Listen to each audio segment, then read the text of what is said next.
Welcome to the Living Word Podcast. I am your host, Genevieve, and these episodes serve as a reminder to how essential your fullest expression is on this planet during one of the most transformative times in our history. Together, we are going to explore truth through vulnerable conversations about life's deeper meaning, exploring holistic wellness, mindset, spirituality, entrepreneurship, love, and everything in between. Let's dive in, shall we? Welcome back to the Living Word. I have been having so much fun having these intimate conversations with all of you. Thank you for all of the support. It's been such a beautiful journey hearing your feedback and your stories. I'm so grateful for all of you. Now, today we are going to peel back the curtain of Oz on the boss babe culture. And I feel so grateful to be able to do that with one of my soul sisters, Kinnari Patel. Now, Kinnari is a traveler of the world, an investor, a business consultant. She's a leader, and most importantly, she is a woman with an anointing on her life to lead women back to themselves and to God. And we're going to be going into a very beautiful and vulnerable conversation today. So let's dive in. I'm so grateful to have you here. Thank you so much, Jen, for having me. I'm so honored. It's so interesting getting ready for this. And we were talking the other day about how we met. And we had been brought into each other's space so many times. Absolutely. And it wasn't the right time. And there we were at our friend Josie, who I just did a few episodes with, her first retreat. Yep. And we didn't know that we were each going to be there. And there we were connecting. And I realized in that moment that we were put on each other's path because we were living parallel lives. Absolutely. We were on this pivot moment. And I watch you and the way that you can communicate and be with so many different people at the same time. I'm like, oh my gosh, that might be a little bit of your culture, the Indian culture, a lot of people around. Yet one of the things that I am so inspired by is that you have been very bold in how you've shown up, especially in the last 6 months. And you have taken a proactive route of sharing the truth about business, about boss babe culture, and about burnout. Yeah.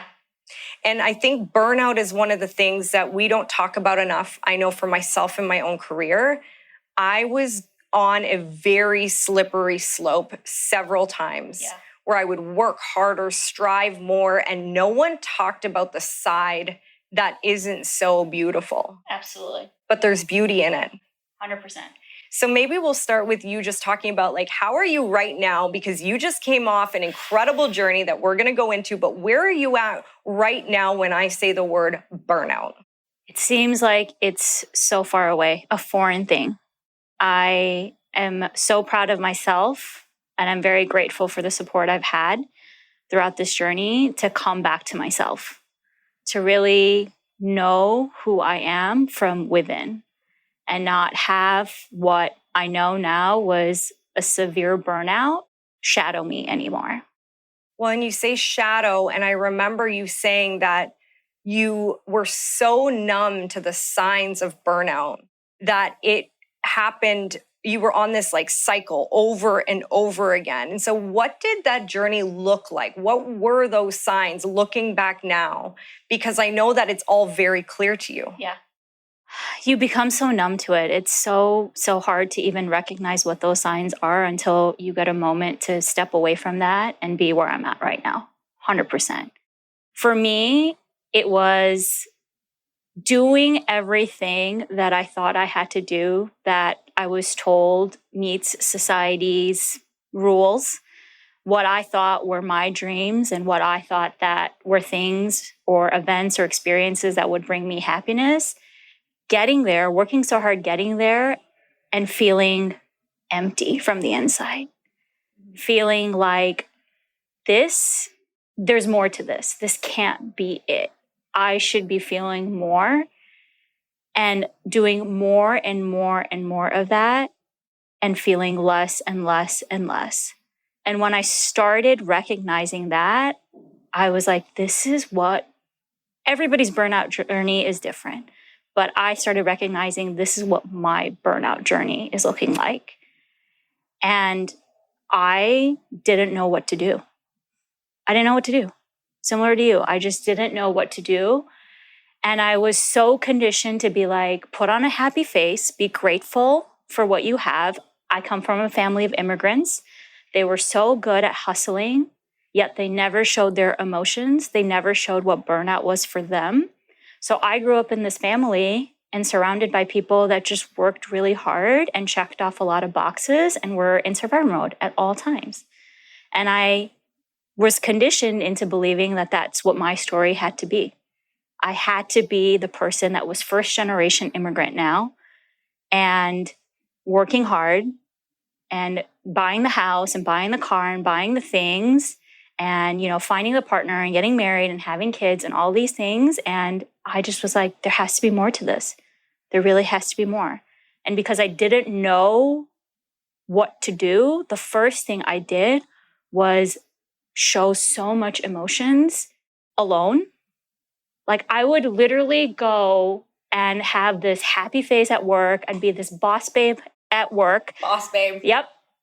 And then I would go to happy hour and I'd be like, yeah, great job, team. And then I would go hang out with my friends and I would just like drink a lot. And then I would go home and I would be a disaster. No one saw it. Only a very handful of very, very close friends that I trusted were on the other end when I called them or I invited them over and I was like, I don't know what's wrong with me. And then I would wipe those tears, I'd go to bed and I'd wake up and I was like, snap out of this. You need to snap out of this. You need to be grateful for what you have. People don't have food. People don't have homes. You have all of this. Like, be grateful. And I was brushing it away. And it was all part of what now I know is burnout. You said so many things and it's like, I resonate. I'm listening to it and I'm like, I remember being in that position. And I really despise that we are like, be grateful for the money you're making. People don't have food. People don't have this. And it's like, okay, so why is it only about achievement? Why is it only about what one version of success looks like? And you said something very important. Behind closed doors, it would be a disaster, chaotic. And it's like, do you think that it's because that was the first time in the day that there was quiet, that you had to be with yourself? 100%. Like, what were the things that you would feel or think? 100%. I remember that I would always just keep myself busy. And on the weekends, like during Monday through Friday, it was easy to stay busy. I wake up, I go work out, I go to work. I'm busy all day long, working 10, 12-hour days. And then I have a happy hour or a dinner. I'm a consultant, so I was traveling quite a bit. And then the weekends would come around. And I couldn't face the fact that I would get like an hour or a couple hours where I would just sit and do nothing. So I booked everything up. I was like this social person, super extroverted. I was like, I would have brunches. I would just keep myself busy so I didn't have to sit with myself, because I knew that if I sat with myself, I would start feeling those feelings from inside, and I don't know what to do about it. Yeah, it's another form of numbing. We always look at like coping mechanisms as like a substance, or doing something to excess is the same thing. Yeah. And I felt guilty telling people. Guilty. I was like, I can't tell people that I feel this. Like, I can't go to my parents who have worked so hard and tell them I don't feel good. I feel like I want to change, but I don't know what that change is. Like, they gave up all of their dreams to come to this country and raise a family. Like, I should be so grateful. I can't go to them. I can't go to my brother. He looks up to me. I can't go to my friends. Like, a lot of them didn't come from the same background as me. And it's like, I think they're going to judge me. I think they're going to be like, shut up and be grateful. So I would feel the feelings and then I'd come out of it being like, be grateful. Like, to the point where I didn't even know what it was anymore to be grateful. Toxic gratitude. Yeah, toxic gratitude. Toxic positivity in this way where it's not the truth. It is, we are a shell of a human. I remember like at the pivotal moment of my burnout. And I would go home at the end of the day and I was so exhausted. Like the type of exhaustion that it's not like, oh, I'm tired, I need a nap. It was like my entire body felt like an 80-year-old woman in my 20s. And I would just work harder, do more, and take any sort of stimulant to like keep me going. But you told me that you delayed the pause. So there was a piece of you that knew you had to take a pause. Yes. How did you know? I think the pandemic helped.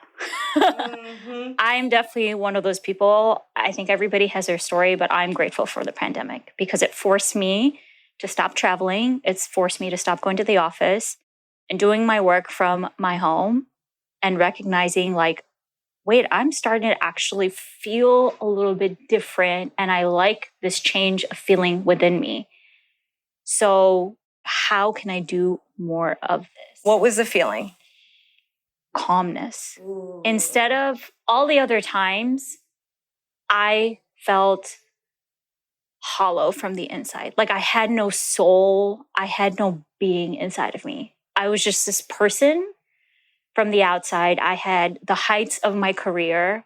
I remember one of my promotions, I can't remember which ones, but I had walked into what was the corner office in the high-rise building overlooking the river in Chicago. And I was like, this is what everybody works hard to do to get here. And I walked into that office that was like, now I was the first to reserve this office whenever I needed it. And I walked in and I looked outside of the window and I was like, I have never felt so lost from the inside, so numb from the inside. Like, this is what I've like grinded for all of these years to get to. Why don't I feel something more? Why don't I feel happy? So then I faked it. Right. You fake it. You're like, it's not in me. So I need to find a way to get it in me. Wow. It's like you go on Pinterest and you see like grind, like all these quotes that I just look at. I'm like, it's so tacky because it's not real. Yet I also believe, and we both agree on this, that we were raised in a time where like God bless our parents. They were a generation that really started to take a pivot. And then they started talking about emotions a little bit more. And then we were the generation, I believe, and I'm putting things into categories, that we were the generation that started actually talking about what was going on inside externally. And that's where this conversation about masculine and feminine energy came in. And one of the things you said the other day is that we praise the masculine energy in success. And women get caught up in that and don't recognize the signs of misalignment and burnout. And I think that that is so powerful because we're not talking men and women. We're talking the energy. And it's like the striving, the pushing, the going, the achieving, all of that. On the other side of it is that feeling you felt, that calm, that softening, that creativity, knowing that it's okay to just stop and allow the Holy Spirit to allow our connection with God to fully transcend through our being. Like that's what we're here to do, carry the light, be the people that bring people together to nurture and comfort. And we've lost that. We've lost that somewhere in between the boss babe culture, this feminist movement, all of these things that are distracting us from the point that women right now, so many women that we know are absolutely exhausted and lost their excitement about life, but you did something about it. You did something that was so bad, A-word, like you did. And it's like you took a pause. So what was that look like? It was a sabbatical. Yes. And how did that happen? Like, tell me about that, because you're just coming out of that whole era and you're a different human. You're the same amazing woman, but you're a different version. For sure. I want to go back to the one thing that you did say about how I felt. I think one thing to point out is that you feel like you don't have an option and you feel like you can't leave. For me, it wasn't just where I was at. I was born and raised in Chicago and I didn't know how to feel any different because I felt I was stuck in Chicago. So the first thing that happened for me is that I got to move to San Francisco. And the pandemic hit, so then I was stuck in San Francisco, but it was the best. It was a start of noticing those signs because I was outside of what I thought was my comfort zone into new territory, but able to feel within a lot more. Out of the rat race, Yeah. out of your known familiar area. Yeah. And because I was able to take that step forward, every other step after that was easier and easier. There were definitely delays and roadblocks, and sometimes you get back into the comfortable feeling, which is exactly what happened before my sabbatical. I was riding a good wave again. I was at the It was amazing. Yeah. I had a really great client. I was on autopilot at work a little bit. I was doing new creative things, which was great, but I wasn't feeling the same burnout. So I was like, I'm good. This is good. Like, I should ride this out. Again, back to what you're conditioned to. I should be grateful that things are good right now. It's not so bad. It's not so bad. It could be worse. And then I had a shift and a change of client and project. And at this point, I started recognizing what I did like and what was real calm for me versus what was chaotic. And I went from a wave of calm into a wave of chaotic, yet I was way wiser now because I had gone through it and started recognizing things that I knew that this was chaos that I could no longer from the inside handle. I recognize something in you now that you're talking about this. I remember you hosted a women's circle. Yeah. And we all came to your house, and it was one of the most beautiful spaces. The way that you set it up, I had never seen that side of you before, right? We had done a lot together. You know, we've been in business together. We've done a lot, but I came to your home and you had created this beautiful space. And the way that you walked to the door to greet me, it was like you were floating. I'm pretty sure I cried because I looked at you and I was like, this is my sister in her like highest self. Yeah. You were wearing all white. And it was, I think, a week after that, I saw you at your peak of peace, of femininity, like just floating. I'm pretty sure you were floating. Yeah, I was. Like walking on water type of vibe, you know? And then next thing you know, a week later, I watched you absolutely crash. Yeah. I crumbled. I went from what I knew was back to boss babe balance of knowing where I needed to exert my masculine energy and where I could be more in my feminine energy, to getting that feminine energy taken away from me and having to only be in the masculine. However, my being was wiser now and I could not handle it. And you spoke up. And I spoke up. I was afraid before. I would, again, you're conditioned. So you just roll with the punches. In corporate, you roll with the punches. And some projects are great, some projects suck. And you have to just, it's part of the job. And you have to be there as a paid the big bucks yeah, that's what they say. It's what you get paid the big bucks for. And you have to put on, as a leader, you have to put on this sort of guard and face for your team because you have to shield them. Right. And I went from that into shielding my team to being in this position where it's all crumbling and was asking for help. And everybody was in that position. I don't even blame anybody that I was working with because we were all in bits and pieces of that. However, I knew that that wasn't what I wanted my story to be anymore. And there's a sabbatical program that my work offered that I was delaying and delaying and delaying because I was going back, again, recognizing, but thinking like, it's fine. I should be grateful. And I delayed it until I hit that. And I was like, this is all the signs, because the universe will start giving you signs. Mm-hmm. When you start getting in tune with yourself, all the external forces will start giving you the signs you need. And that was my sign that if I don't take a break right now, like a true sabbatical, not riding a comfortable wave at work and being okay and being grateful, like stop working. I had to hit bottom again. And it was when I hit that second bottom, but my being knew better. My being this time knew there's a way out. You're not stuck. You can make a decision. You're getting a benefit that's offered to you. Use it. What you just said reminds me of Stephen Furtick, and he says, I'm not stuck unless I stop. Yeah. And that's something that I always saw you always do. You never allow whatever's happening in your environment to be your reality. And I've watched you, the self-help, the therapy, the coaching, you've done it all. And the thing that I find so absolutely incredible is that when you started to slow down right before your sabbatical, you made a decision that no one was to contact you about anything work related. Yeah. Don't talk to me about projects. Yeah. Don't talk to me. And we had a lot going on. Yeah. And you went to India, back to your roots. Yeah. And you disconnected from everything. Yeah. What was that like? I have goosebumps. Me too. It was a conscious choice for sure to be back to my roots and being there and being so present. I turned off that laptop and I did not open it until I had to, which was when I had to go back to work.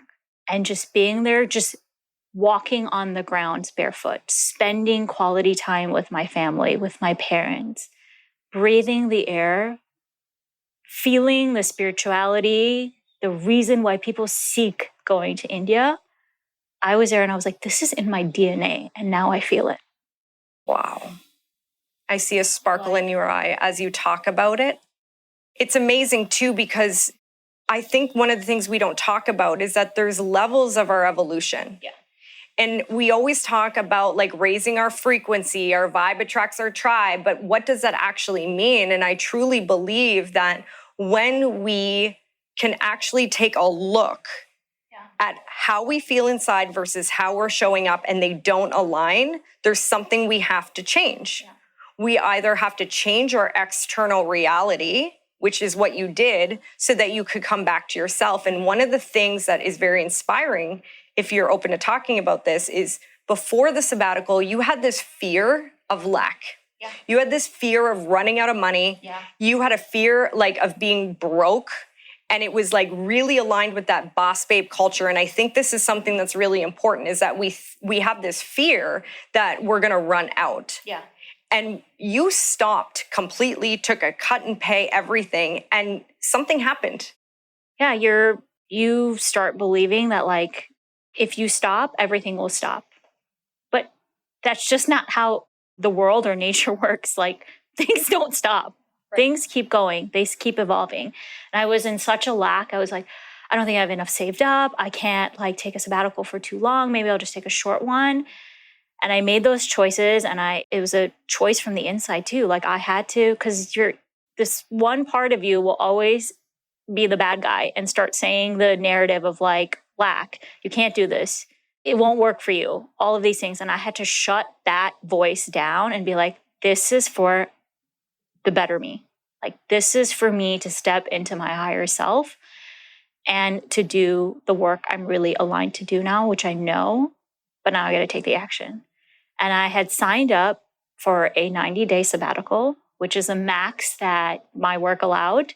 And a month in, literally ditching my phone on most days, not knowing what day it was, not knowing what time it was, being so present with my family in India and just myself in India, that I actually got an email from work saying, hey, by the way, we're doing some promotion on our sabbatical program as a benefit. Would you 90 extra days?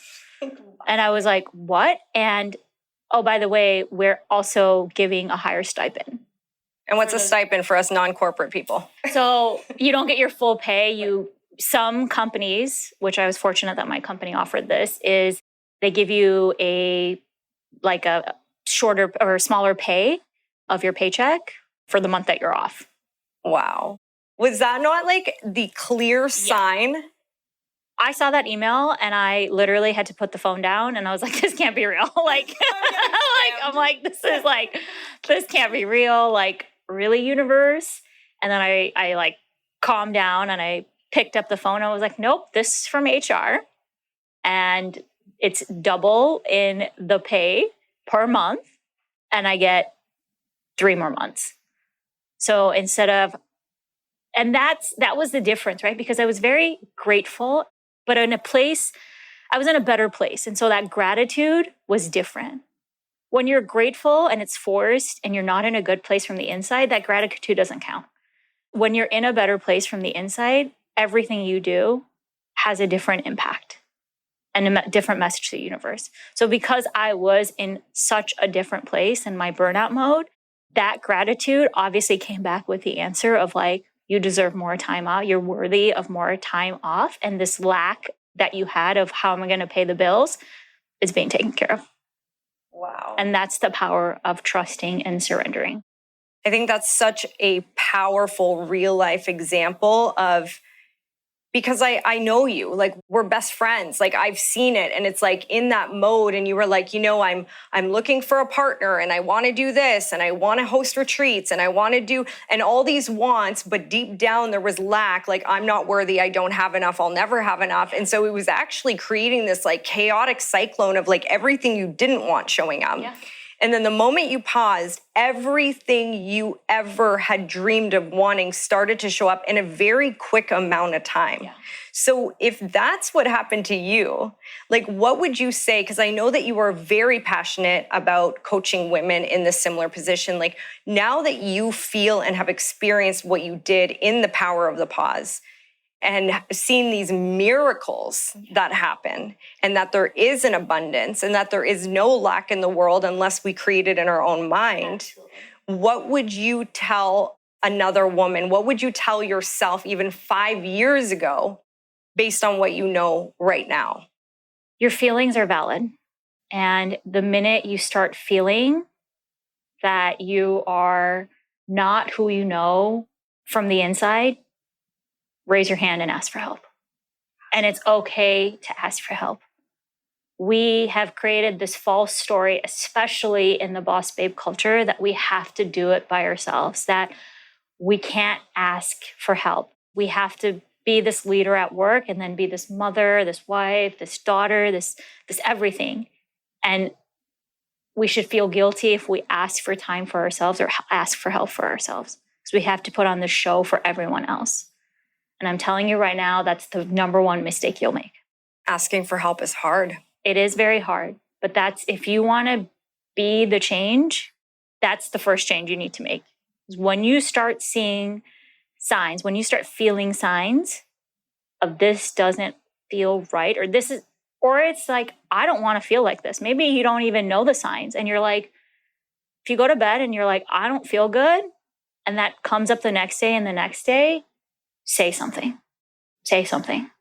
It's so true. It's oftentimes we feel lost because where we're at attracts everything that we have, everyone that we know. And so everyone's usually in a very similar place. And to be the one who's going to decide to break the chain, at first people think you're absolutely crazy, and you go the separate way and it can be very lonely. And I think that's one of the things that we're both very passionate about, is making sure that there's the right support and there's vulnerable conversations happening so that people know that there is a shift. And I also believe that we're in a time of the new world. Yeah. There is a change in the energy of the world, and we are in it right now. And it's calling women like you, like myself, like so many of you listening, it's calling us to a different version of ourselves so that we can lead the new earth. And when I say the new earth, I'm not saying that the planet's actually changing, yet there is a change that is happening all over, whether it's astrology, whatever you believe it to be,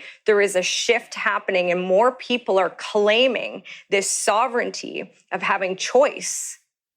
And that's one of the things that we're so excited about, to be able to lead more of these experiences for women specifically. I know men too, but I just so desperately want more women to know that you can be soft and successful. Yeah. When you slow down, you can actually do more and receive more. Yeah. What about receiving?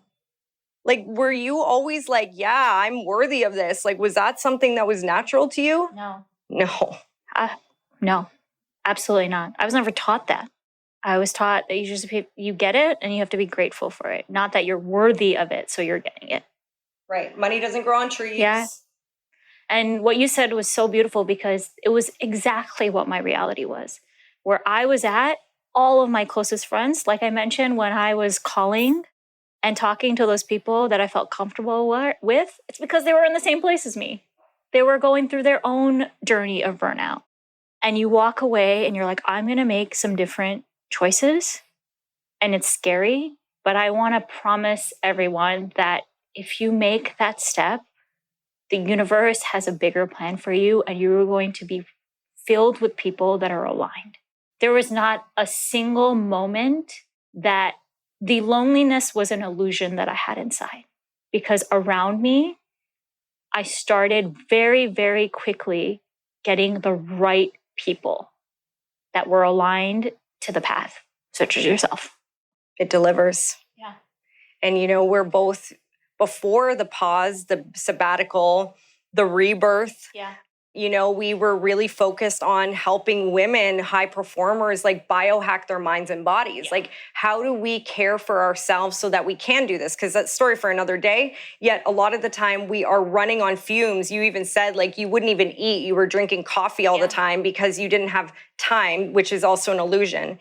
And so I know that we're both very passionate about like, hey, why don't we also bring up your habits to meet the performance level that you're at?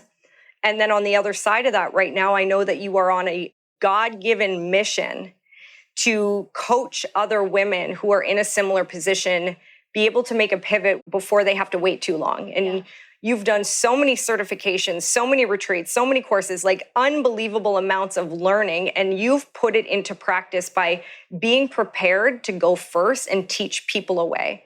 So if your story resonates, which I know, with other women who are in a similar position, who feel stuck, who don't know what to do next, who feel like there's no way out, who literally feel like there's a death happening inside themselves and they're young and have the rest of their lives ahead of them. Like, how do they find you? How do they connect with you?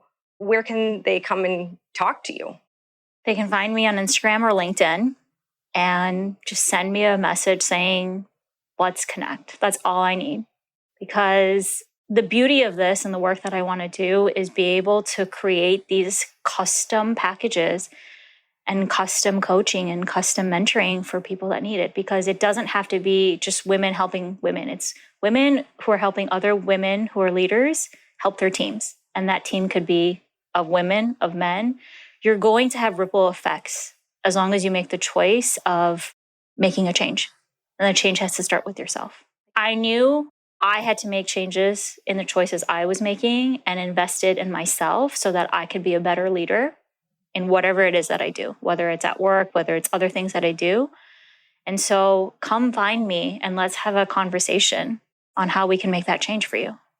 And I highly recommend you do if you reach out, but every single one of us needs someone in our life that has done something that we want to do, who has gone first. And before we close for today, one of the interesting things we were talking about earlier is that when you start to embody this new way of being, this new like worthiness, right? It's a confidence that is so innate in your being that you start seeing things that you've accepted in your life, the way people behave and have always behaved that way. It almost starts to feel icky. You start being around people that your nervous system lights up and starts speaking to you, and it's no longer okay. And there's this beautiful B word called boundaries that have to happen. And I think that's something that we've both learned through the burnout and looking at the lens of boss babe culture, knowing that that was just something that another thing we were striving for. And on the other side of the boss babe culture was this thing that we didn't know how to do called boundaries. Because we didn't feel that we were allowed to. Or worthy to put them in. And now it's okay. It's okay to guard your time, guard your body, guard your energy, right? It's the energy. I think the number one thing is the energy, putting boundaries for who you're letting literally take from you and who you're letting give to you. Because if it's toxic energy coming in, it's swimming in you, and that's what you're giving out. And what is it that you're looking for, and why are you giving or over giving and then being bitter on the other side of it? What are you expecting? What are you looking for? It's like we also have to take that responsibility on ourselves, right? Like I remember so many times I would over give and then be so sour about it. And it's like, that's on me. That's not on them. Yeah, same. And we can't recognize it when we're in this cyclone of this like sad, energyless, burnt out version of ourselves. Yeah. And I'm just so grateful that you share your story, that I get to learn from you, that we get to grow together. I'm excited for us to host our next mastermind for women. Be on the lookout for that. We'll have a wait list up soon. I love you. I love you too. Thank you so much for having me. If you had one thing that you wanted to share with everyone who's listening today, what would it be? Surrender and trust. Surrender and trust. You're worthy. So surrender to the right energy and trust that you are going to be brought on the path that's most aligned to you if you choose. It's a choice at the end of the day, if you choose. So make that choice today. Amen.